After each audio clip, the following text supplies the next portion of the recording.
Hello everyone, I'm Dr. Charulata Bansal, practicing at Dr. Charu Women's Clinic, Jaipur.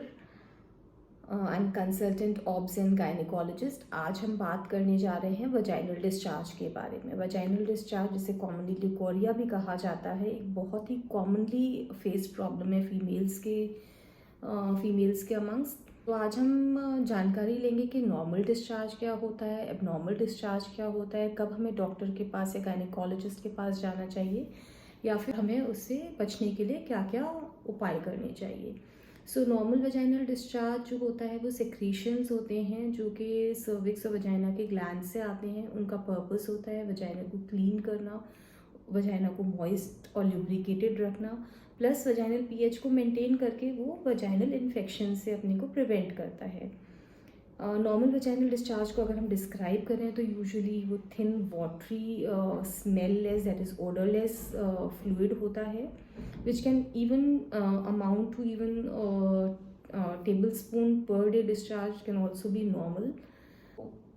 Mid cycle के बाद जो discharge होता है वो थोड़ा अमाउंट में कम होने लग जाता है, थोड़ा थिक टेक्सचर में होने लग जाता है। When you come near your menses it becomes more scanty and it becomes thicker and whitish in color.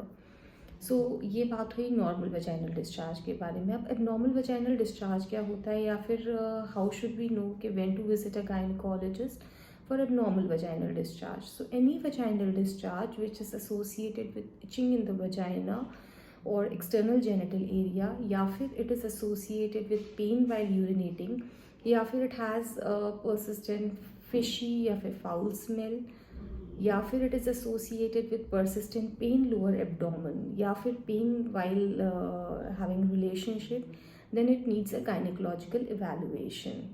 तो इन ऑल दीज केसेस आपको अपने गायनिकोलॉजिस्ट से मिलना चाहिए और get yourself examine to get the proper treatment.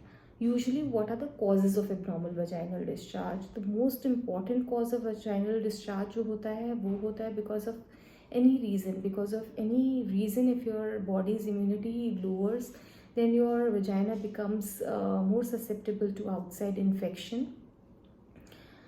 तो हमें क्या प्रिकॉशंस लेने चाहिए ताकि हमें इन्फेक्शन ना हो, वजाइनल इन्फेक्शन ना हो।